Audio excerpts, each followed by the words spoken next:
Ganito ba ang laptop mo? Yan. Nakalagay. Reboot and select proper boot device. Or insert boot media and selected boot device and press OK. Yan. Hanggang dyan lang. So, subukan natin ayusin to. Bubuksan natin itong laptop. Tapos, titingnan natin kung anong problema sa loob. Natanggalin natin yung battery. Tapos i-unscrew natin to. Yan. Yan, nabuksan na natin ang loob ng laptop. At una kong napansin dito ay walang hard disk drive. Wala. Walang laman.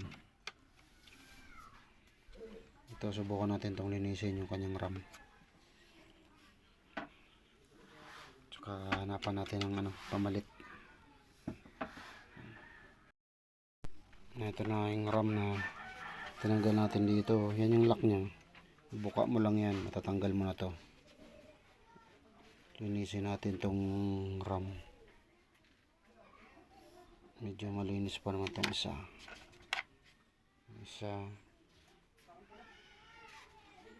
Linis pa naman siya, pero subukan natin linisin ulit gamit ang eraser. Ingatan lang natin na huwag madali itong yan, yung mga maliliit na pyesa. Yan lang yung target natin, natin yan, mapadaanan ng eraser yung yung sa sinasaksakan ng slot. Yan, yung connection na yan. Ayun na, nabalik na natin ang RAM. So, testingan natin. Saksak natin kung okay na. Kung wala pa rin, talaga mapipilitan tayong hanapan ng hard disk drive. Yan. Meron na tayong hard drive galing sa compact. Ayan compact 420. Yan, dito galing. Ito yung kaha nya. Tinanggal ko yung kaha nya kasi hindi kasya dito. Bangga ito. Yan. Dito kasya yan dito. Fit yan dyan. Ginawa ko, kinuha ko yung laman. Tapos yung casing nito, ito. Sakto rin sa butas sa gilid. Pero yung hard drive nito galing dito sa compact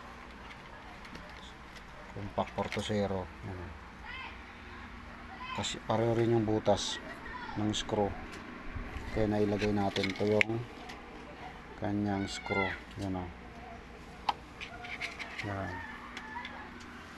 So ikabit na natin dito.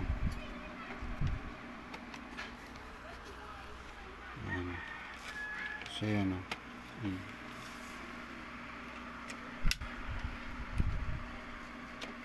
di ba? Fit na fit.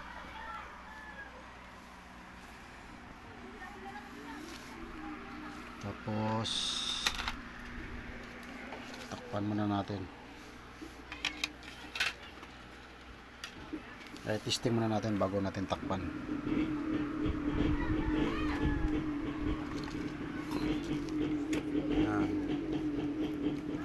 Asus.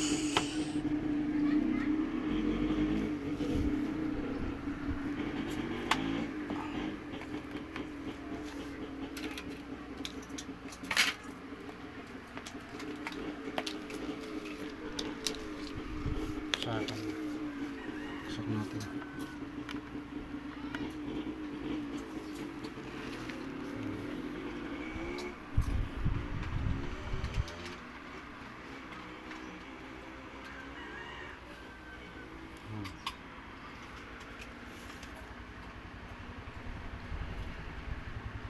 Diba?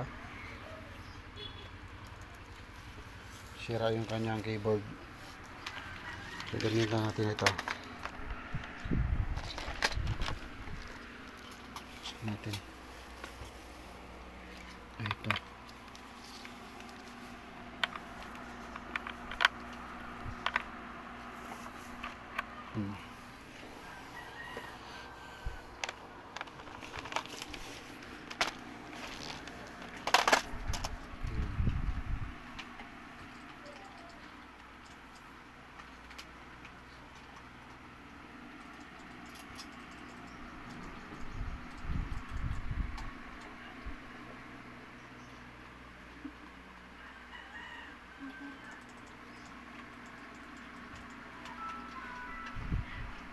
Diba?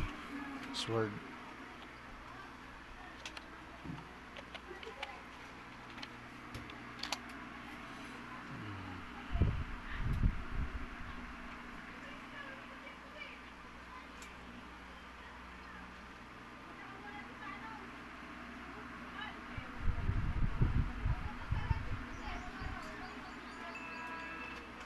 Yan, yan. Magana na siya.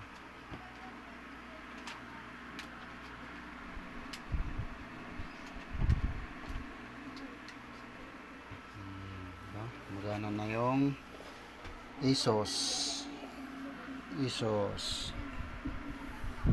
Galing sa compact ang kanyang hard drive. Yan o.